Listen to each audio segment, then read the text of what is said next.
بسم اللہ الرحمن الرحیم۔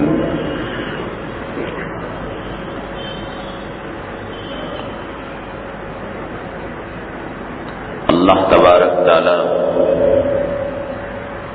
ساری مخلوقات کو پیدا فرمانے والے ہیں۔ زمین کا نظام، آسمان کا نظام، ہواؤں کا نظام، ہر چیز اللہ تعالیٰ کے ماتحت ہے اور اللہ تبارک تعالیٰ کے قبضہ قدرت میں ہے۔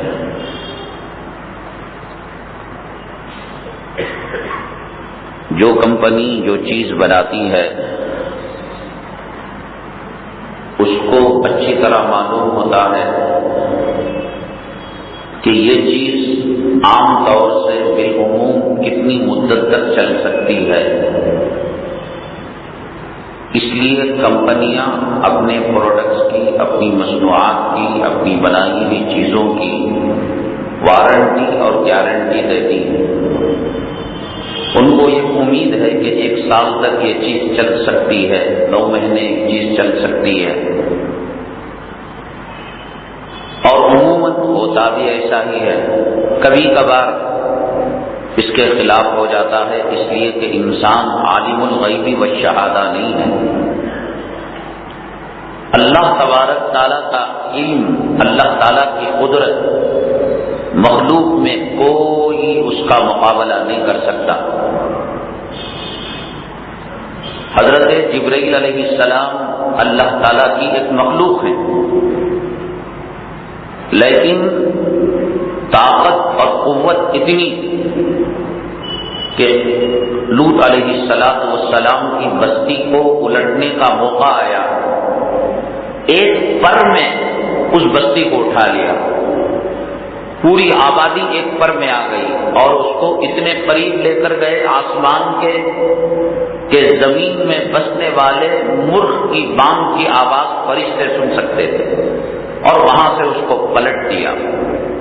ذی قوت عند ذی العرش مکین۔ حضرت جبرائیل علیہ السلام ایک طرف پر پھیلائیں تو مشرق تک پر چلا جائے، اور دوسری طرف پر پھیلائیں تو مغرب تک چلا جائے۔ قوت کی رفتار، ان کی جو اسپیڈ ہے، بادل سے پانی کا، بارش کا جو قطرہ گرتا ہے تو اوپر سے آتا ہے، کتنا سمے لیتا ہے، کتنا وقت لیتا ہے، وہ اللہ ہی بہتر جانے۔ لیکن جب زمین کے ایک بارش کے برابر ہوتا ہے وہ پانی کا قطرہ، آتے آتے آتے زمین کے بالکل ایک بارش کے برابر ہوتا ہے، وہ قطرہ زمین پر گرنے سے پہلے حضرت جبرائیل علیہ السلام عرش سے الہی سے زمین پر اللہ کا پیغام لے کر آ جاتے ہیں۔ ان کی اسپیڈ اور ان کی تیز رفتاری،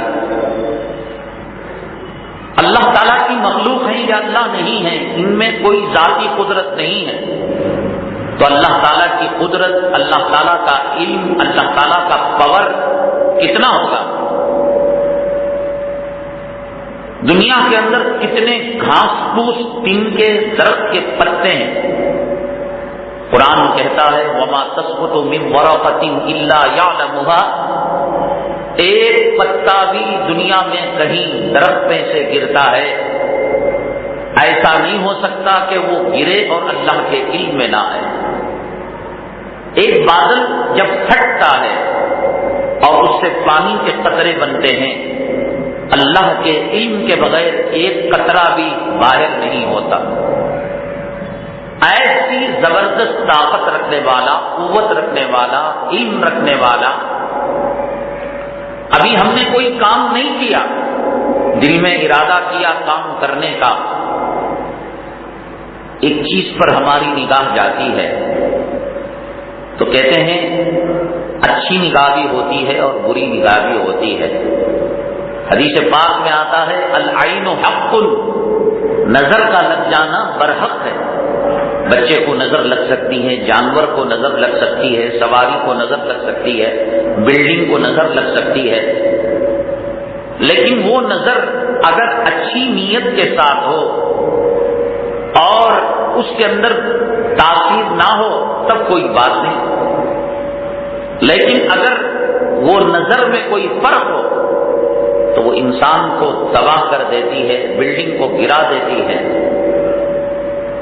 مظفر نگر اتر پردیش کے اندر ایک گھرانے میں 7 بچے ہوئے لڑکے، 7 کے 7 حافظ قرآن۔ اب کس کوئی آتا کہتا ماشاءاللہ کتنا اچھا گھرانہ ہے کہ 7 کے 7 بچے حافظ قرآن ہیں۔ کسی کی نظر بری تھی، نظر کیا لگی، ایک ایک بات کی کرے 7 بچوں کا انتقال ہو گیا۔ انسان کو نظر پہاڑ کی چوٹی سے قبر کے گڑھے تک پہنچا دیتی ہے، امیر سے غریب ہو جاتا ہے۔ اس لیے اگر آپ کو کسی کی تعریف کرنا ہے، عمارت اچھی ہے، اب یہ انگریزی طور طریقہ واہ یہ کہنے کے بجائے آپ نے کہہ دیا کہ ماشاءاللہ، تو وہ نظر بد سے وہ چیز بچ جاتی ہے۔ اسی طریقے سے شریعت مطہرہ نے کہا گلی خالی ہے، ایک عورت پردہ دار ہے، ہاتھ میں گلوز پہننے والی، پیر میں ساکس پہننے والی، چہرے پر مخنا اور نقاب ڈالنے والی، لیکن اس نے سوچا کہ کوئی دیکھنے والا نہیں، رات کے 1 بجے ہیں، چلو بیٹی کا گھر گلی کے اس کنارے ہے، تو اس نے سر پر کپڑا ڈالا اور چلی گئی۔ تو انسان تو نہیں ہے جانور، انسان تو نہیں ہے جنات ہیں، انسان تو نہیں ہے جانور ہیں، انسان تو نہیں ہے شیاطین ہیں۔ جیسے انسانوں کی نظر لگتی ہے، شیاطین کی بھی نظر لگتی ہے، انسانوں کی نظر لگتی ہے، جنات کی بھی نظر لگتی ہے، انسانوں کی نظر لگتی ہے تو حیوانات کی بھی نظر لگتی ہے۔ العین حق، آقا نے فرمایا کہ نظر کا لگنا برحق بات ہے۔ تو یہ دیکھنا اچھا بھی ہوتا ہے، یہ دیکھنا خراب بھی ہوتا ہے، نظر اچھی بھی ہوتی ہے، نگاہ مرد مومن سے بدل جاتی ہے تقدیریں۔ علامہ اقبال نے کہا رحمۃ اللہ علیہ نے، حضرت شیخ عبد القادر جیلانی رحمۃ اللہ علیہ کے گلی میں جو کتا رہتا تھا، حضرت آتے جاتے تو ان کی نگاہ مبارک، ظاہر سی بات ہے ہم آتے ہیں گھر سے مسجد کی طرف تو جانوروں کو دیکھتے ہیں، گاڑیوں کو دیکھتے ہیں، کتوں کو دیکھتے ہیں۔ حضرت کی نگاہ اتنی اثر انداز تھی کہ حضرت کے تقوی کے اثرات، حضرت کے بزرگی کے اثرات اس کتے پر پڑ گئے تھے، اور وہ کتا جس کتے کو دیکھتا اس کے اندر اخلاق پیدا ہو جاتے اور اس کے اندر اچھے اوصاف پیدا ہو جاتے۔ ایک طرف یہ بھی ہے اچھوں کی جو نگاہ ہے، جسے علامہ اقبال رحمۃ اللہ علیہ نے فرمایا نگاہ مرد مومن سے بدل جاتی ہیں تقدیریں، کہ مومن کی نگاہ سے، اللہ والوں کی نگاہ سے انسان کی دنیا کہیں سے کہیں بدل جاتی ہے۔ صحابہ کو صحابہ کیوں کہا جاتا ہے؟ کوئی کالج ہے کہ جس کے اندر پڑھ کر صحابیت کی ڈگری لی جائے؟ کوئی کورس ہے کہ جس کو کرنے کے بعد مقام صحابیت کا درجہ پایا جائے؟ صحابی کو صحابی کیوں کہا جاتا ہے؟ اور صحابی وہ مقام ہے اور وہ درجہ ہے کہ دنیا کے تمام ایمانی درجات حضرات صحابہ کے قدم کو چھو نہیں سکتے۔ مقابلہ کرنا، کمپرومائز، آپ کے مساوی ہونا، یہ بہت دور کی بات، برابر ہونا، آپ کے قدم کی جوتیوں کو ایک ادنا صحابی کے وقت کا ابدال اور وقت کا اختاب اور شہید بزرگ کوئی نہیں پہنچ سکتا۔ کیوں صحابی بنا؟ ایمان کی حالت میں پیشانی کی آنکھوں سے رسول اللہ صلی اللہ علیہ وسلم کو اس نے دیکھا، تو یہ بھی تو نظر ہے، اور جس نے نہیں دیکھا وہ صحابی نہیں ہے۔ حضرت اویس قرنی رسول اللہ صلی اللہ علیہ وسلم کے زمانے میں تھے، ایمان لائے ہوئے، قرن سعودی عرب سے مکہ مکرمہ مدینہ طیبہ سے کوئی زیادہ فاصلے پر نہیں، لیکن انہوں نے رسول اللہ صلی اللہ علیہ وسلم کو دیکھا نہیں۔ ہاں، جو آدمی پیدائشی اندھا ہو، حضرت عبداللہ ابن ام مکتوم رضی اللہ تعالیٰ عنہ صحابی ہیں، وہ اندھے ہیں، اب دیکھ ہی نہیں سکتے، لیکن رسول اللہ صلی اللہ علیہ وسلم کی صحبت پائی ہے، آپ کے پیچھے نماز پڑھے ہیں، آپ کی مجلس میں بیٹھے ہیں، تو کوئی نہیں کہہ سکتا صاحب وہ اندھے ہیں، نبی کو نہیں دیکھا اس لیے وہ صحابی نہیں ہے۔ اندھا کیا دیکھ سکتا ہے؟ مجلس تو پائی، آپ کی صحبت تو پائی۔ حضرت اویس قرنی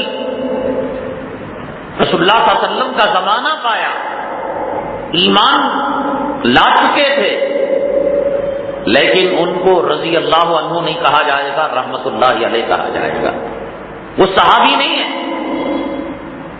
حالانکہ آقا دو عالم جناب محمد الرسول اللہ صلی اللہ علیہ وسلم کی زیارت شریفہ کے لیے وہ مدینہ طیبہ تشریف لائے تھے۔ ایک ایسا واقعہ ہے حضرت اویس قرنی رضی اللہ تعالیٰ عنہ کہے، رحمت اللہ علیہ کہے، ضمیروں کو جھنجھوڑنے والا واقعہ ہے۔ اگر یہ واقعہ کسی حدیث کی کتاب میں نہ آتا اور مستند صحیح کتابوں کے اندر یہ واقعہ منقول نہ ہوتا، عقل اس بات کو تسلیم نہیں کرتی۔ ہیں وہ تابعی اس کو کہتے ہیں جو حالت ایمان میں صحابی کو دیکھے اور حالت ایمان ہی میں اس کا جنازہ نکلا ہو۔ دیکھو ابو جہل نے بھی رسول اللہ صلی اللہ علیہ وسلم کو دیکھا، ابو لہب نے بھی رسول اللہ صلی اللہ علیہ وسلم کو دیکھا، حالت ایمان میں اس نے نہیں دیکھا۔ صحابی بننے کے لیے حالت ایمان میں دیکھ کر مرتے دم تک ایمان پر رہے اور اس کا جنازہ ایمان پر نکلے، وہ صحابی ہے۔ اب ابو بکر صدیق رضی اللہ تعالیٰ عنہ کے زمانے میں بہت سارے منافقین مرتد ہو گئے جو رسول اللہ صلی اللہ علیہ وسلم کی صف اول میں بیٹھتے تھے، پہلی صف میں نماز پڑھا کرتے تھے، نعرے مارا کرتے تھے، نعرہ رسالت یا رسول اللہ صلی اللہ علیہ وسلم۔ لیکن آقا پردہ فرما گئے، انہوں نے کہا کہ اب وحی کا اترنا بند ہو گیا ہے، اب ہمارے ایمان اور کفر میں فرق کرنے والا جو تھرمامیٹر وہی تھی، اب وہ چیز نہیں ہے، چلو نبی گئے، ہم بھی مرتد ہو گئے، دھڑا دھڑ۔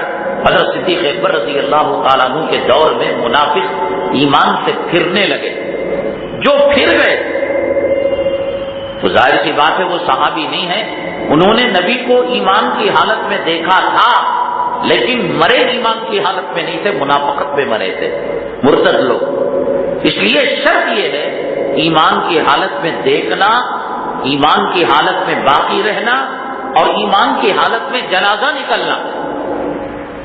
اور تابعی اس کو کہتے ہیں جو ایمان کی حالت میں صحابی کو دیکھے، ایمان کی حالت میں باقی رہے اور ایمان کی حالت میں اس کا جنازہ نکلے۔ دیکھا تو تھا صحابی کو ایمان کی حالت میں، لیکن ایمان پر خدا نہ کرے باقی نہیں رہا وہ منافق اور مر گیا ایمان سے ہٹ کر، تو وہ تابعی نہیں ہو سکتا۔ صحابہ کرام کا بھی مقام اونچا ہے، تابعین کا بھی مقام اونچا ہے، لیکن جو مقام حضرات صحابہ کا ہے، کائنات کے اندر حضرات انبیاء علی نبینا علیہم الصلوۃ والسلام کے بعد سب سے اونچا درجہ، سب سے اعلیٰ درجہ اللہ تبارک تعالیٰ نے جو رکھا ہے حضرات صحابہ کرام رضوان اللہ تعالیٰ علیہ مجمعین کا رکھا ہے۔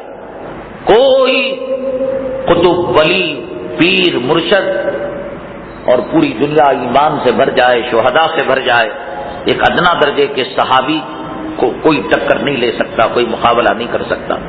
بھئی صحیح کرو اس کو، بہت اونچا مقام ہے۔ قرآن شریف کے اندر اللہ تبارک تعالیٰ نے کہا کہ تمہارا ایمان اور صحابہ کا ایمان برابر ملتا ہے تو تب تم کامیاب ہو، تمہاری نماز صحابہ کی نماز ملتی ہے تب تم کامیاب ہو۔ مستقل اس کے فضائل کمالات ہیں، لیکن ایک واقعہ جھنجھوڑ کر رکھنے والا واقعہ ہے۔ حضرت اویس قرنی رضی اللہ تعالیٰ عنہ باوجود تابعی کے ایک مقتدر اور بااثر چوٹی کے علماء نے رضی اللہ عنہ کا لفظ استعمال کیا، حالانکہ رضی اللہ عنہ صرف صحابہ کرام کے لیے استعمال کیا جاتا ہے، ہمارے استاد کے لیے، ہمارے پیر کے لیے نہیں استعمال کر سکتے، کیٹیگری ہے۔ علیہ الصلوۃ والسلام کس کو کہنا، صلی اللہ علیہ وسلم کس کو کہنا، حضرت موسیٰ صلی اللہ علیہ وسلم نہیں بول سکتے، حضرت موسیٰ علیہ السلام بولیں گے، رسول اللہ صلی اللہ علیہ وسلم بولیں گے، رسول اللہ علیہ السلام جو حضرت موسیٰ کا لقب ہے وہ استعمال نہیں کریں گے۔ تمام خوبیوں کے مالک ہیں آقا، تو خاص ایک لقب دیا گیا ہے صلی اللہ علیہ وسلم، رضی اللہ عنہ صحابہ کے لیے، رحمت اللہ علیہ بڑے بزرگان دین کے لیے، تابعین کے لیے، اولیاء کرام کے لیے۔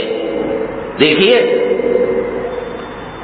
ایک آدمی مرتا ہے، قاری طیب صاحب مرحوم ہو گئے تو اب کہیں گے رحمت اللہ علیہ قاری طیب صاحب۔ مولانا ارشد مدنی صاحب باحیات ہیں تو کوئی نہیں کہے گا مولانا ارشد مدنی رحمت اللہ علیہ، جبکہ معنی اس کا یہ ہے اللہ کی رحمت اس پر ہو، لیکن یہ مردوں ہی کے لیے استعمال کیا جاتا ہے، تو اللہ کی رحمت کیا زندوں کو ضرورت نہیں ہے کیا؟ تو کسی زندہ انسان کو اگر رحمت اللہ علیہ کہتے ہیں تو طبیعت گوارا نہیں کرتی، مزاج شریعت نہیں ہے۔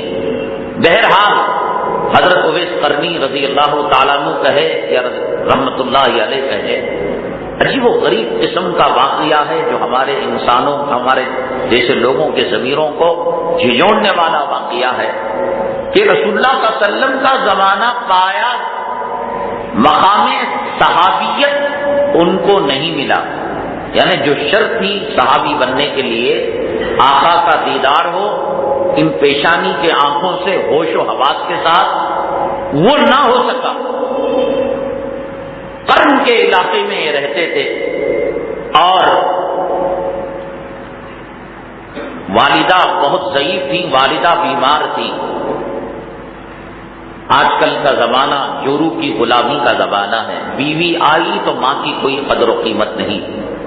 حدیث پاک میں سرور کونین آقائے دو عالم جناب محمد الرسول اللہ صلی اللہ علیہ وسلم نے ارشاد فرمایا ان تلد الامۃ ربتہا، کہ باندی اپنے مالک کو جنم دے گی، مطلب یہ کہ یجمان نوکر کی سنے گا، خامن بیوی کی سنے گا، بیٹا دوستوں کی سنے گا اور باپ کی نہیں سنے گا۔ عام بات ہے صاحب، عام بات ہے، اور اس کو کوئی سمجھنے کے لیے بھی تیار نہیں ہے۔ کچھ چیزیں ایسی ہیں انسان کرتے ہوئے بھی اس کو ماننے کے لیے تیار نہیں ہوتا۔ مجلس میں کوئی سو رہا ہو، آپ اس سے کہیں اے سونا نہیں، میں کب سویا تھا، کبھی نہیں مانتا۔ جو انسان مجلس میں بیٹھ کر ری خارج کر دے، جس سے وضو ٹوٹتا ہے، بدبو پھیلتی ہے، کہیں کہ تو نے کیا، قیامت آ جائے گی، نہیں مانے گا۔ پہلے وہی دوسروں کو کہتے ماحول خراب کر رہا ہے، ری خارج کر رہا ہے، اس کو بھی نہیں مانتا۔ ایک تیسرا ہے جورو کا غلام، کبھی نہیں مانتا، وہ اس کو احساس ہی نہیں، جیسے سونے والے کو احساس نہیں، ری خارج کرنے والے کو احساس نہیں۔ جورو کی جو غلامی ہے اس کو یہ سمجھتا ہے یہ محبت کی دلیل ہے۔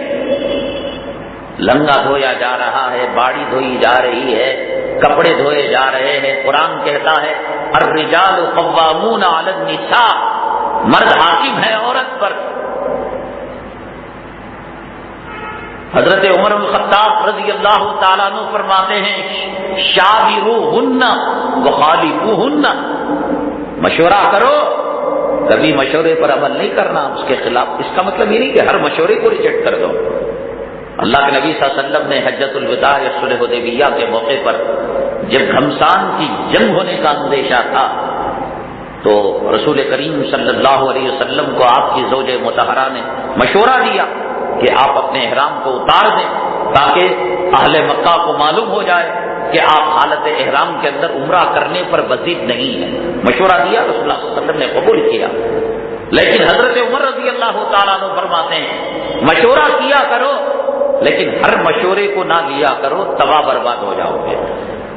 اس لیے کہ عورت کو اللہ نے آدھی عقل دی ہے، ٹیڑھی پسلی سے پیدا ہوئی ہے۔ جہاں ایک مرد کی گواہی چلتی ہے وہاں دو عورتوں کی گواہی چلے گی۔ ایک مرڈر ہو گیا تو اگر ایک مرد گواہی دے رہا ہے اس کے ساتھ ایک مرد اور نہیں ملتا تو شریعت کہتی ہے کہ یہ 2 عورتیں اور ایک مرد، یہ 3 مل کر 2 مرد کے برابر ہیں۔ اور قرآن حدیث نے صاف فرمایا ہن ناقصات العقل والدین، حدیث نے کہہ دیا۔ اب اس کے بعد کوئی سمجھنے سوچنے کا دروازہ ہمارے لیے کھلا نہیں ہے۔ صاف حدیث نے کہا کسی کو نبی پر شک ہو، حدیث پر شک ہو، منافقوں کے نطفے سے وہ پیدا ہوا ہو، کافروں کی جماعت میں ہو، انگریزوں کی جماعت میں ہو، وہ نبی کی بات پر شک کر سکتا ہے۔ تردد، شک ایمان کا جنازہ نکال دیتا ہے۔ ایمان کا ترجمہ کیا ہے؟ ان الذین آمنوا وعملوا الصالحات، بے شک وہ لوگ جو ایمان لائے، کیا مطلب؟ وہ لوگ جنہوں نے یقین کیا۔ اللہ کو ہم نے دیکھا بھی کسی نے، لیکن اللہ پر یقین ہے نہیں ہے۔ کرامن کاتبین ہیں جو ہمارے نامہ اعمال کو لکھ رہے ہیں، یعلم ما تفعلون، جو تم کرتے ہو وہ جانتے ہیں، وہ لکھتے ہیں۔ ہم نے نہیں دیکھا، ہم نے جنت کو نہیں دیکھا، ہم نے دوزخ کو نہیں دیکھا، ہم نے تقدیر کی تقدیر کو نہیں دیکھا۔ ایمان کا ترجمہ ہے یقین کرنا، ایسے یقین کرنا کہ آنکھوں کا دیکھا ہوا جھوٹا ہو سکتا ہے، اس سے زیادہ ماننے کا نام ایمان ہے۔ ہوا ہے نہیں، یہ جو سانس لے رہے ہیں ہم ہوا میں لے رہے ہیں، پانی میں لے رہے ہیں، ہوا میں لے رہے ہیں۔ ہوا کو دیکھا آپ نے؟ اور ہوا کا یقین ہے نہیں ہے، اور ہوا کا یقین دیکھی ہوئی چیزوں سے زیادہ ہے۔ ایک آدمی کہتا ہے صاحب یہ رنگ یلو ہے، کوئی کہتا ہے کہ صاحب نہیں یہ گندمی کلر کا ہے۔ دیکھی ہوئی چیز میں فرق ہو سکتا ہے، لیکن ہوا کے وجود میں فرق یقیناً ہوا ہے۔ اگر ہوا نہیں ہوتی تو ہم لوگ مر جاتے۔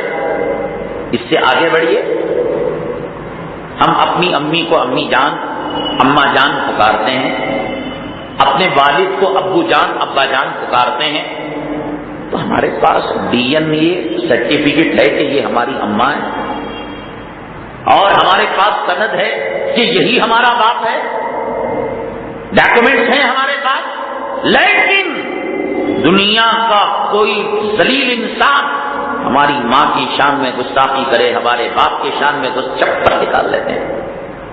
اگر کوئی کہے کہ صاحب چھوڑو جی، دیکھے گا جی تمہارے اماں ہونے کو تمہیں ویڈیو ریکارڈنگ ہے کیا، واٹس ایپ میں آیا تھا کیا، تمہارا ابا ہونے نہیں۔ آنکھوں کا دیکھا ہوا جھوٹا ہو سکتا ہے، ماں کا ماں ہونے میں شک نہیں، اور باپ کے باپ ہونے کے اندر کوئی تردد نہیں۔ ایمان کا معنی یقین کا ہے۔ فرشتوں پر آمنت باللہ وملائکتہ وکتبہ ورسلہ والیوم الآخر، ہم اللہ پر ایمان لائے، رسول پر ایمان لائے، کتابوں پر ایمان لائے۔ کیا مطلب؟ دیکھی ہوئی چیز کے بارے میں شک ہو سکتا ہے۔ یہ جو نظر آتا ہے اوپر، لوگ کہتے ہیں کہ آسمان، سائنسدان کہتے ہیں یہ آسمان نہیں ہے، یہ بادل ہے، یہ ہواؤں کے ٹکڑے ہیں، آسمان تک انسان کی نگاہ جا نہیں سکتی۔ پانی کا رنگ کوئی بتائے، کہیں نیلا کہیں اودہ، بادل کی پرچھائیاں اس پر پڑیں تو کالا نظر آئے، دن میں سفید نظر آئے۔ آنکھوں کے دیکھے ہوئے چیزوں کے اندر فرق آ سکتا ہے، ایمان کے اندر ڈگمگاہٹ نہیں آ سکتی۔ جو ایمان ڈگمگا جائے وہ ایمان نہیں ہے۔ اس لیے شریعت شک کو برداشت نہیں کرتی، تردد کو برداشت نہیں کرتی۔ ایک آدمی نماز چھوڑ رہا ہے، شریعت ہو سکتا ہے کہ معاف کرے، چلو تم نے فجر چھوڑی ظہر میں قضا کر لو، ظہر چھوڑی عصر میں قضا کر لو، عصر چھوڑی مغرب میں قضا کر لو۔ لیکن ایک آدمی کہتا ہے پڑھنا ضروری کیا، نکل گیا اس کے ایمان کا جنازہ۔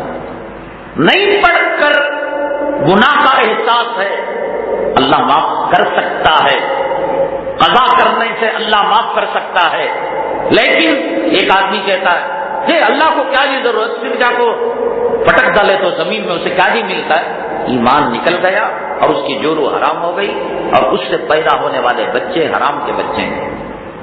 رسول اللہ صلی اللہ علیہ وسلم نے کہا ان ناقصات العقل والدین، عورت کو اللہ نے بنایا آدھا دین اور آدھی عقل کے ساتھ، وہ سپریم کورٹ کی جج بھی ہو جائے تب بھی آدھی عقل والی ہے وہ پروفیسر ہو جائے، وہ لائر ہو جائے، وہ ہوائی جہاز چلائے، وہ راکٹ چلائے، وہ سائنس و ٹیکنالوجی کی ماہر بن جائے، وہ ٹینس کی پلیئر بن جائے، رسول اللہ صلی اللہ علیہ وسلم نے کہا اب اس کے بعد سوچنے سمجھنے کی ہماری صلاحیتیں ختم ہو گئی، ہم سوچنا بھی نہیں چاہتے۔ اس لیے چونکہ وہ کم عقل والی ہے، آدھا دین کیسے؟ اس کی جب ناپاکی ہوتی ہے تو نماز اس پر نہیں ہے، نماز معاف ہے۔ مردوں کی نماز کے مقابلے میں، تلاوت کے مقابلے میں، اعمال کے مقابلے میں، ایام حیض میں، ناپاکی میں وہ اعمال نہیں کرتی تو مردوں سے پیچھے ہے دین کے اعتبار سے۔ عقل، سائنسدان آج کہتے ہیں انسان کا جو دماغ ہے بھیجا مرد کا اس کی مٹھی کے برابر ہوتا ہے، یہ نا مٹھی اس کے برابر ہوتا ہے، عورت کا اس کی مٹھی سے کم ہوتا ہے۔ جب ہارڈ ڈسک 100 GB کی ہے اور ایک ہارڈ ڈسک 500 GB کی ہے، 1000 GB کی ہے، تو جانا جا سکتا ہے کہ کس کا میموری پاور اور کس کے اندر صلاحیت زیادہ۔ اس لیے شریعت نے یہ کہا عورت کو سمان دو، عزت دو۔ اس کا مطلب یہ نہیں کہ وہ آدھی عقل ہے، آدھا دین ہے تو آپ نے اس کو جو ہے مسترد کر دیا اور حقیر نگاہ سے دیکھ رہے ہیں۔ شریعت نے اس کی بھی اجازت نہیں دی۔ خیرکم خیرکم لأہلہ وانا خیرکم لأہلی، آقا نے فرمایا تم میں بہترین وہ ہے جو اپنے گھر والوں کے ساتھ، اپنے گھر میں کون رہتا؟ بیوی بچے، اچھا سلوک کرنے والا۔ اور کائنات میں قیامت تک جتنے مرد آئیں گے، شوہر آئیں گے، ان میں سب سے بہترین سلوک اپنی بیویوں سے میں کرنے والا، مجھ سے بہتر کوئی کرنے والا نہ ہوا تھا، نہ قیامت تک آ سکتا ہے۔ ایک جنگ میں حضرت عائشہ صدیقہ رضی اللہ تعالی عنہا کو اونٹ پر سوار کر لے جایا گیا۔ اونٹ پر جو اسٹیج بنایا جاتا ہے اس کو اردو میں ہودج کہتے ہیں، اسے اتارا گیا اور جب جنگ ختم ہوئی تو اس کو رکھنے کا نمبر آیا۔ اللہ کے حبیب پاک جناب محمد رسول اللہ صلی اللہ علیہ وسلم نے فرمایا یہ شیشے کی گڑیا ہے، سنبھال کر اٹھانا، محبت کا ثبوت دیا۔ حضرت عائشہ صدیقہ رضی اللہ تعالیٰ عنہ کا نام عائشہ تھا، لیکن آپ حمیرہ کہہ کر پکارتے کہ سرخی رنگت کی مائل والی عورت، خوبصورتی کا نام حمیرہ، یہ کہہ کر آپ پکارا کرتے تھے۔ پیالے میں پانی پیتی آپ، جس جگہ پر حضرت امی جان عائشہ صدیقہ رضی اللہ تعالیٰ عنہ کا ہوٹے مبارک لگتا، آقا دو عالم صلی اللہ علیہ وسلم اسی جگہ محبت کا اظہار کرنے کے لیے کائنات کے امام ہیں، رسولوں کے امام ہیں، فرشتوں کے امام ہیں، جنتیوں کے سردار ہیں، سید الاولیاء ہیں، سید البشر ہے، لیکن اپنی بیوی کی دل جوئی کے لیے ایک طرف آپ نے سمان بھی دیا، عزت بھی دی، اور دوسری طرف فرماتی ہیں عائشہ صدیقہ رضی اللہ تعالی عنہ رات بھر اللہ کے حبیب پاک صلی اللہ علیہ وسلم نمازوں میں قم اللیل الا قلیلا نصفہ او انقص منہ قلیلا او زد علیہ ورتل القرآن، کلام پاک، تہجد، نماز، رسول اللہ صلی اللہ علیہ وسلم ساری رات کے معمولات۔ اب فجر کے لیے جانا ہے، اب تھکا ہوا انسان فجر میں جائے گا تو طبیعت میں بشاشت نہیں ہوگی، طبیعت میں تازگی نہیں ہوگی۔ آج جگہ جگہ جوس کے دکان، گیمز، انٹرنیٹ کیفے، کیوں؟ اس لیے کہ مرد کو اپنی عورت سے سکون ملنا ختم ہو چکا ہے۔ وہ سکون پانے کے لیے کامیڈی سرکس دیکھتا ہے، کامیڈی نائٹ دیکھتا ہے، جوک سنتا ہے، واٹس ایپ پہ مزہ لیتا ہے۔ اللہ کے حبیب پاک جناب رسول اللہ صلی اللہ علیہ وسلم رات کی تھکاوٹ کو دور کرنے کے لیے جنت سے اللہ کھلونے بھیج سکتا تھا، جنت سے حوروں کو بھیج سکتا تھا، چاند ستاروں کو آپ کی گود میں بہلانے کے لیے ڈال سکتا تھا، شرابن طہورا کا پیالہ دے سکتا تھا، لیکن اللہ کے حبیب پاک صلی اللہ علیہ وسلم کیا کرتے؟ فجر کی نماز سے پہلے ابھی سمجھیے کہ 4:30 50 منٹ پر فجر کی نماز کا وقت شروع ہو رہا ہے تو 4:30 بجے اپنی عبادتوں کو ختم کر کر اگلی نماز کی تیاری کے لیے اپنے جسم میں تازگی، کوئی کولڈ ڈرنکس پی کر، کوئی سافٹ ڈرنکس پی کر، کوئی پھل کا جوس پی کر، کوئی دودھ پی کر، کوئی چائے پی کر، کوئی سگریٹ مار کر، کوئی بیڑی مار کر تازہ دم ہوتا ہے۔ کال سینٹروں کے باہر دیکھیے جو لوگ کمپیوٹر کے سامنے صبح شام بیٹھ کر جو ہے انگلیاں چلاتے رہتے ہیں، چہرہ بسورا ہوا، وہ درخت کے نیچے باہر پر دم پر دم دم پر دم، اور اپنی کوئی گرل فرینڈ کوئی جو ہے لونڈی ہوگی اس سے وہ باتیں کر رہے ہوں گے۔ اللہ کے حبیب پاک صلی اللہ علیہ وسلم کے قدموں کے نیچے زمین و آسمان کے خزانے آ سکتے ہیں، لیکن آپ کی دلجوئی کے لیے حضرت عائشہ صدیقہ رضی اللہ تعالیٰ عنہا سے بڑھ کر کائنات کے اندر اور کوئی نعمت نہیں تھی۔ حدیث میں فرمایا الدنیا متاع وخیر متاع الدنیا المرأۃ الصالحہ، پوری دنیا انسان کی خدمت گزار ہے۔ یہ اینٹ، یہ پتھر، یہ گائے، یہ بیل، یہ ہاتھی، یہ جانور، یہ سورج کا سولار پاور، یہ چاند کی چاندنی، یہ ستاروں کا چمک، یہ سمندر، سب انسانوں کے لیے، ان میں سے کسی چیز کے لیے انسان نہیں ہے۔ وہ جو صبح ہی اٹھ کر نہار پیٹ بلڈنگ کی گرل کو جیپ سے صاف کرتا ہے، وہ اس لیے ہے کہ اللہ کی محبت کو اس نے نکال دیا، دین کی خدمت کو اس نے چھوڑ دیا۔ اب جب تک اپنی بلڈنگوں کا طواف نہیں کرے گا، تجوری کھول کر پیسے نہیں دیکھے گا، اس کے کلیجے کو راحت نہیں مل سکتی۔ حدیث میں اللہ تعالیٰ فرماتے ہیں، حدیث قدسی ہے، اے میرے بندے 7 زمین اور 7 آسمان کو پیدا کر کر میں تھکا نہیں۔ اللہ تھک گیا کیا؟ نہیں تھکا۔ تجھے 2 روٹی دے کر میں تھک جاؤں گا، تجھے 2 لقمے دے کر میں تھک جاؤں گا، لیکن جو اللہ تعالیٰ کو چھوڑتا ہے اللہ تعالیٰ اسے دنیا کے پیچھے لگا دیتے ہیں۔ جس کی بلڈنگیں ہیں جب تک وہ دیکھتا نہیں کہ صاحب کھڑکیاں صحیح ہیں کیا، عقل صحیح ہے کیا، پینٹ صحیح ہے کیا، اور کرایہ برابر آ رہا کیا، کرنٹ صحیح ہے کیا، اس وقت تک اللہ تعالیٰ اسے دنیا کے پیچھے دنیا کا غلام بنا کر لگا دیتے ہیں۔ اور جو اللہ کا ہوتا ہے ساری دنیا اللہ اس کے قدموں کے نیچے۔ ان تمام چیزوں میں جو نیک عورت ہے وہ مرد کے بیماری کی علاج ہے، نیک عورت ہے مرد کو راحت پہنچانے والی ہے، نیک عورت ہے مرد بے سکون ہے تو سکون پہنچانے والی ہے، نیک عورت ہے مرد پریشان ہے تو یہ پریشانی دور کرنے کی ٹانک۔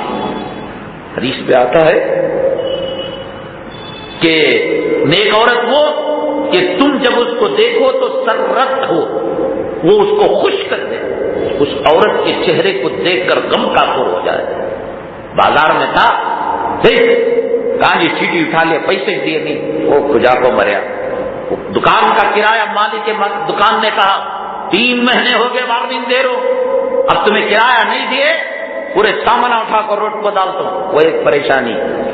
راستے میں آ رہا تھا، بیٹی کو شادی کو قرض لیے نہ دیے، اب تک دیے کیا۔ یہ سب پریشانیاں جھمیلے لے کر چہرے پر بل ڈال کر جب وہ گھر میں داخل ہوتا ہے نیکوکار پرہیزگار عورت کو دیکھتا ہے، حدیث میں آتا ہے کہ اس کے سارے غم کافر ہو جاتے ہیں۔ الدنیا متاع وخیر متاع الدنیا المرأۃ الصالحہ، دنیا مرد کو انسانوں کو فائدہ پہنچانے کی چیز ہے، اس میں سب سے بہترین کھلونا جو اللہ تعالیٰ نے مرد کے لیے بنایا ہے وہ عورت کو بنایا ہے، لیکن ہر عورت کو نہیں بنایا، نیکوکار عورت کو بنایا ہے۔ یہ جو پر کاٹنے والی عورت ہے، یہ جو منڈے چٹ چولی پہننے والی عورت ہے، یہ جو کمر دکھانے والی عورت ہے، یہ پاخانے کی جگہ گھمانے والی عورت ہے، یہ ڈانسروں کی نقل کرنے والی عورت ہے، یہ فلموں میں بازاری عورتوں کے کپڑے پہننے والی عورت ہے۔ خدا کی قسم ممبر رسول محراب رسول میں بیٹھ کر میں کہہ رہا ہوں، لکھ کر رکھ لو، وہ عورت نہیں، وہ ناگن اور ناقصان ہے۔ وہ دنیا بھر کے غموں سے بچ کر وہ گھر کو گیا سکون پانے کے لیے، تو وہ اور ڈسے گی۔ کیا جی تمہارے عمر کے مرداں اپنے عورتوں کو روز آئے تو یہ لے لے پاتی، وہ لے لے پاتی، ہیرے کی انگوٹھی اینیورسری میں دیے، شادی کی سالگرہ کے اندر دیے، تمہیں کیا لاکھوں دیے گھر کو، گھر نہیں تو کہیں کوئی شادی کرے، ناگن ناگن بن جاتی ہے، ہر طریقے سے ڈستی ہے۔ اللہ کے حبیب پاک صلی اللہ علیہ وسلم امام الانبیاء ہیں، خاتم الانبیاء ہیں، سید الرسل ہیں، جنتیوں کے سردار ہیں، فرشتوں کے سردار ہیں، جنات کے سردار ہیں، لیکن آپ کو سکون پہنچانے والی جو ذات گرامی ہے، کوئی کمپیوٹر، انٹرنیٹ، واٹس ایپ، تمہیں دیکھو ابھی گلی میں جاؤ گھر تک، گھر گھر گھستے رہیں گا، دنیا میں ان کو مزہ نہیں، جوروں میں مزہ نہیں، دولت میں مزہ نہیں، اللہ عذاب بنا کر مسلط کر دیا تو اسے گھس گھس کر مزہ لیتے ہیں۔ انٹرنیٹ کے اندر بیٹھے ہوں گے، بٹن دبا دبا کر چننے کی رنگ کی برطانیہ کی، انگلینڈ کی رنڈیوں کو دیکھ کر دل بہلا رہے ہوں گے۔ جس کے گھر فاطمہ صفت کی عورت ہو، عائشہ صفت کی عورت ہو، وہ سب تھرڈ کلاس کام نہیں کرتا، ساری رات کی عبادت، پھر ایک فرض نماز کی تیاری۔ فرماتے ہیں حضرت عائشہ صدیقہ رضی اللہ تعالیٰ عنہا سے تھوڑی دیر بات چیت کر کر، گفتگو کر کر پوری رات کی تھکان چلی جاتی، ایسا لگتا کہ انرجی انجیکشن گلوکوز چڑھایا گیا ہو، اللہ کے حبیب پاک صلی اللہ علیہ وسلم تازہ دم ہو جاتے۔ لیکن فرماتی ہیں عورت کی بات کہاں تک چلنی چاہیے؟ فرماتی ہیں میرے ساتھ کھیلتے، میرے ساتھ ہنستے، جوک کرتے، نوک جھونک ہوتی، میاں بیوی میں نوک جھونک عبادت ہے۔ حدیث میں آتا ہے خامن محبت سے نوالا کھلا رہا ہے، صدقے کا ثواب مل رہا ہے۔ میں کہتا ہوں کہ ہم لوگ مسلمان ہیں، اللہ نے اتنی بڑی دولت کسی اور کو نہیں دی ہے، ہم بستری کرتے ہیں، میاں بیوی ملاقات کرتے ہیں، حدیث میں آتا ہے صدقے کا ثواب ہے۔ حالانکہ انسان اپنی حیوانی شہوانی خواہش کو پورا کرتا ہے۔ صحابہ کرام نے عرض کیا اے اللہ کے حبیب پاک، دنیا کا ہر جوڑا یہ کام کرتا ہے، کتا کتی کرتے ہیں، سور فیمیل کرتے ہیں، گدا گدی کرتے ہیں، کافر کافرہ عورت کرتے ہیں، تو یہ تو مرد مسلمان۔ فرمایا اگر وہ اپنی بیوی کو چھوڑ کر غیر جگہ جاتا تو گناہ نہیں ہوتا، تو گناہ سے بچ رہا ہے تو اسے بیوی سے ملنے پر بھی صدقے کا ثواب ہے۔ بیوی کو جگا رہا ہے لیکن اس کی لمٹ ہے، ایسا نہیں کہ ساتھ بیوی کو خوش کرنے کے چکر میں یہ صاحب مرچ کاٹ رہا ہے، پیاز کاٹ رہا ہے، روٹی پکا رہا ہے، سالن پکا رہا ہے، کپڑے دھو رہا ہے، جھاڑو دے رہا ہے۔ میری آپ کی پیشانی پر لکھا ہوا نہیں، جب یہ بات ہو رہی ہوگی تو کتنوں کے پلیئر چلتے ہوں گے، سی ڈی پلیئر، تو میرے گھر کی حالت بول رہا ہے صاحب، بولتے ہیں کر رہے ہیں، اس کی لمٹ ہوتی ہے۔ رسول اللہ صلی اللہ علیہ وسلم نے گھر کی جھاڑو دی، دودھ دوہا، آٹا کلانے میں مدد دی، پوری زندگی آٹا کلاتے تھے، پوری زندگی جھاڑو جھاڑتے تھے، پوری زندگی چولہا۔ یہ کیوں کیا؟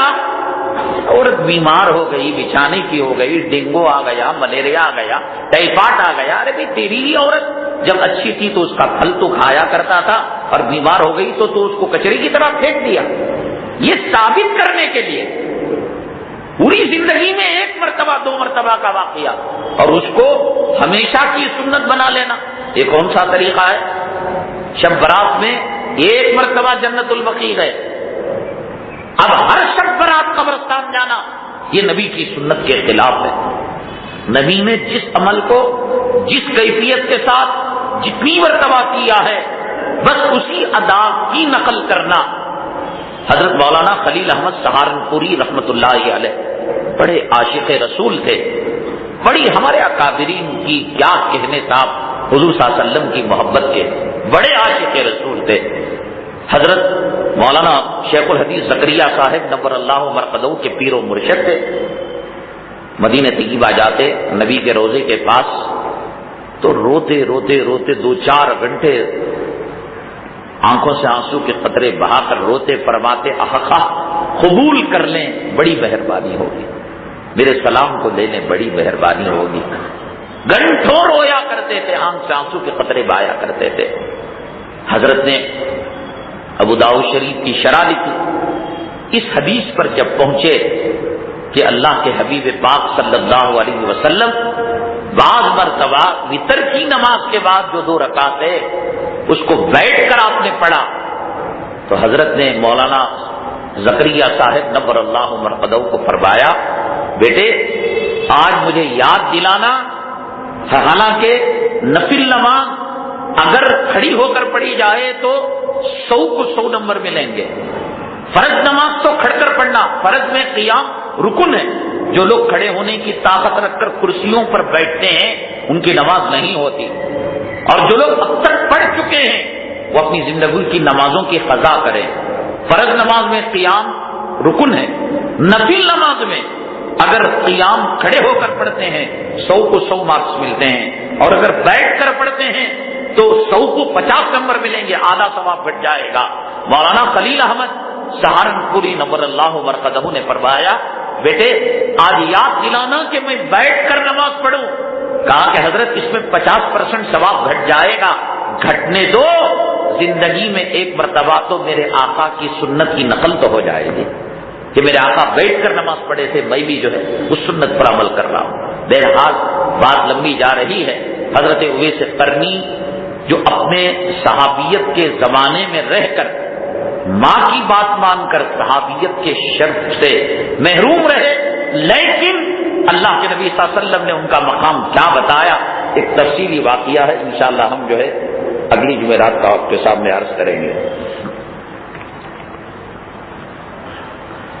بعض لوگ اقامت کہتے ہیں، اقامت کہنے کے اندر حی علی الصلاۃ کی جگہ حی علی الفلاح، یا حی علی الفلاح کی جگہ حی علی الصلاۃ، یا آگے پیچھے کر دیتے حی علی الصلاۃ حی علی الصلاۃ حی علی الفلاح حی علی الفلاح کہنا چاہیے. بھول کر انہوں نے حی علی الفلاح حی علی الفلاح پھر بعد میں حی علی الصلاۃ حی علی الصلاۃ کہہ دیا.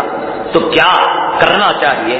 اگر اس وقت ان کو یاد آ جائے تو وہ کلمات کو صحیح طریقے سے دہرانا چاہیے. لیکن غلط اقامت کہہ دی گئی، امام صاحب نے نماز پڑھ لی تو اب اس نماز کو دہرانے کی ضرورت نہیں ہے. جمعہ کے اندر ایک گھڑی مقبولیت کی آتی ہے. حدیث میں آتا ہے کہ اس میں بندہ جو بھی دعا کرے گا اللہ ضرور اس کو قبول کرے گا. ہمارے استاد حضرت مولانا ہمارے ہم نام انظر شاہ کشمیری رحمۃ اللہ علیہ لال مسجد تفسیر آیا کرتے تھے. وہ فرماتے تھے ایک آدمی اس حدیث پر آنکھوں دیکھا یقین لانا چاہتا تھا، تو چنانچہ وہ ہر دن کہتا اللہ یہ میرے گھر کے اندر جو مٹی ہے اس کو سونا بنا دے، مٹی ہے سونا بنا دے. اب وہ کہتا رہا تو ظاہر سی بات ہے بیچ میں پانی بھی پیا ہوگا، بیت الخلا بھی گیا ہوگا. صبح صادق سے لے کر جمعہ کی غروب آفتاب تک کہتا تھا، بیچ میں کچھ جو ہے وقت نکل جاتا تھا استنجا کے لیے، کھانا کھانے کے لیے. ممکن ہو اس وقت وہ وقت آ کر کئی 40 جمعہ گزر گئے اس کی زندگی کے ساتھ وہ مٹی سونا ہونے کا نام نہیں لی. 40 جمعہ جب گزر گئے تو 41ویں جمعہ کو 41 فرائیڈے جو تھا فرائیڈے، اس میں اس نے کہا ارے تو مٹی کو سونا نہیں بناتا، کم سے کم سونے کو تو مٹی بنا دے. تو گھا کر دیکھا تو گھر کے جوڑوں کے سارے زیورات مٹی ہو چکے تھے. تو قبولیت کی جو گھڑی ہے یہ کب ہوتی ہے؟ زیادہ تر علماء کرام نے لکھا ہے عربی خطبے کے بعد امام صاحب جب ممبر سے اتر کر محراب میں جمعہ کی نماز پڑھانے کے لیے آتے ہیں، اس میں جو بیچ میں گیپ ہے زیادہ علماء نے لکھا یہ مقبولیت کی گھڑی ہے. 2 خطبوں کے درمیان اس کے بارے میں زیادہ عموماً لوگ یہی سمجھتے ہیں، حالانکہ وہ بھی ہو سکتا ہے، لیکن زیادہ تر امام صاحب کے ممبر رسول سے اترنے اور محراب تک پہنچنے کے درمیان بیکار کی باتیں کرنے کے بجائے آدمی دعا کر لے، آدمی دل میں ارادہ کر لے. اور اسی طریقے سے 2 خطبوں کے درمیان جب امام صاحب بیٹھتے ہیں تب بھی کرنا چاہیے، لیکن زبان سے نہیں کرنا چاہیے، دل سے کرنا چاہیے، اس لیے کہ یہ 2 خطبے 2 رکعت کے قائم مقام ہیں. نماز ہو رہی تھی، درمیان میں موبائل بجنے لگتا ہے بعض لوگوں کا. ہونا تو یہ چاہیے اللہ کے گھر کا ادب اکرام احترام ملوز رکھے. میں کہتا ہوں آج تک کسی کا موبائل جج کے سامنے بجا ہے، کٹہرے میں کھڑا ہے ملزم بن کر 100 مرتبہ کہ جج صاحب نعرہ علیہ اللہ باحکم الحاکمین، احکم الحاکمین کے دربار کا خوف نہیں ہے آپ کو، ادب نہیں ہے آپ کو. کون سا لباس پہن کر آ رہے ہیں، کون سی ٹوپی پہن کر آ رہے ہیں، موبائل سائلنٹ موڈ میں کیا، سوئچ آف کیا کہ نہیں کیا. خدا نہ کرے ایک مرتبہ آدمی وضو کر رہا تھا، میں تو بار میں نے کہا کہ جامر آپ لگوائیے، 3500 4000 روپے میں ملتا ہے جامر، اس کو لے کر لگائیے. جب مسجد میں فین لگتا ہے، ایمپلیفائر لگتا ہے، بیت الخلا میں ٹائلس لگتا ہے، یہ اہم ضرورت ہے. بےہودہ گانے نماز کے درمیان بجنے لگتے ہیں، امام صاحب کی قرات میں فرق آنے لگتا ہے، مسجد کروڑوں روپے کی بناتے ہیں، یہ 3,500 روپے استنجے کے ڈھیلے کے خرچے کا جامر نہیں لگاتے، یہ اہم ضرورت ہے، اس کو لگائیے گا۔ تو اگر بجنے لگے، میں وضو کر رہا تھا، امام صاحب رکعت میں جانے کا اندیشہ تھا، بھول گیا، فوراً آ کر میں رکوع میں شامل، یاد آیا کہ صاحب میں نے موبائل آف نہیں کیا خود، اور اسی وقت شیطان میں انگلی کرتا ہے کسی آدمی کو، اس کے فون کرو، اب یہاں ٹن ٹن ٹن گھنٹی بجی یا گانا آنے لگتا ہے۔ تو مسئلہ یہ ہے کہ آدمی رکعت میں قیام میں ہے، ایک ہاتھ سے بند کر سکتا ہے تو ایک ہاتھ سے بند کرے، سجدے میں گر چکا ہے تو اب نیچے جا کر بند کرے گا، نماز ٹوٹ جائے گی، سجدے میں گیا آخر آہستہ سے دبا دیا، 2 ہاتھ کا اگر استعمال ہوگا نماز فاسد ہو جائے گی۔ عمل قلیل اور عمل کثیر کہتے ہیں، عمل قلیل کہتے ہیں ایک ہاتھ کے ایک جھٹکے کو، ایک ہاتھ کے سنگل جھٹکے سے آپ فون سائلنٹ کر سکتے ہیں، کال ریجیکٹ کر سکتے ہیں، تو کیجئے گا، نکالا ایک ہاتھ سے، دوسرے ہاتھ سے پکڑا، پھر اور ایک مرتبہ اور ایک ہاتھ سے دبایا، نماز ٹوٹ جائے گی۔ ایک آدمی کو سفر میں جانا تھا، صبح کا وقت 4:50 پر ہے اور صبح کی نماز 5:40 پر ہے، اذان جو ہوتی ہے 5:10 پر ہوتی ہے، اب اس کو سفر میں جانا ہے تو کیا اذان سے پہلے اپنی سنت نماز اور فرض نماز پڑھ سکتا ہے؟ پڑھ سکتا ہے، اذان کا انتظار کوئی ضروری نہیں ہے۔ اذان نماز کا اعلان ہے، یہ وقت کا اعلان نہیں ہے۔ وقت کا اعلان وہ ہے کہ آپ اپنے موبائل کے اندر سافٹ ویئر ڈالیں یا ایسی گھڑی الفجر پڑھیں ڈالیں کہ جس میں پتا ہو کہ وقت کب ختم ہوا عشاء کا اور وقت کب شروع ہوا فجر کا۔ تو آدمی وقت شروع ہونے کے بعد، بالخصوص گھر کی عورتیں، اب فجر کا وقت سمجھیے کہ 4:50 پر فجر کا وقت شروع ہوتا ہے، 4:30 بجے بھی اٹھیں تو جلدی سے استنجا سے فارغ ہو کر وضو کریں، 2-4 رکعتیں اس کو تہجد مل جائے گی، اور 4:50 کے بعد فرض پڑھ لیں، ترنت اذان کا انتظار کرنے کی ضرورت نہیں ہے، سمجھ گئے؟ تو سفر میں جانا ہے، وقت شروع ہو چکا ہے، اذان کا انتظار کرنے کی ضرورت نہیں۔ 12:22 پر ظہر کا وقت شروع ہو جاتا ہے اور اذان ہوتی 1 بجے، بعض جگہ 1:30 بجے، بعض جگہ 2 بجے، جہاں 2:30 بجے نماز ہے 2 بجے اذان ہوتی ہے، تو ہم کو 2 بجے کے انتظار کی ضرورت نہیں ہے، وقت کے شروع ہونے کے بعد اپنی نماز پڑھ کر ہم سفر میں جا سکتے ہیں۔ اجوا کھجور کیا یہ ہارٹ کے لیے، دل کے مریضوں کے لیے مفید ہے؟ ایسی کوئی بات نہیں، مشہور ہو چکا ہے کہ صاحب دل کے مریضوں کے لیے اجوا کھجور کا استعمال حدیث پاک میں ہے کہ نہار پیٹ اگر 7 عدد اجوا کھجور کھایا جائے، اس دن کوئی زہر بھی دے کر مارے گا تو انسان نہیں مر سکتا، اس میں ہر بیماری سے شفا ہے، جادو نہیں ہو سکتا۔ ہاں چونکہ شفا کی بات ہے اور زہر اثر نہیں کر سکتا، تو من جملہ اس کے ضمناً اگر یہ ارادہ کر لیں کہ صاحب ہمارے ہارٹ کے لیے، تو انشاءاللہ اس کا فائدہ ہوگا، لیکن خاص ہارٹ کے لیے حدیث نہیں ہے۔ بیت الخلا جاتے وقت اور کپڑے بدلتے وقت دعاؤں کا اہتمام اگر نہ کیا جائے تو شیطان بہت جلد اثر انداز ہو جاتا ہے، اور یہ اگلے جمعرات کریں۔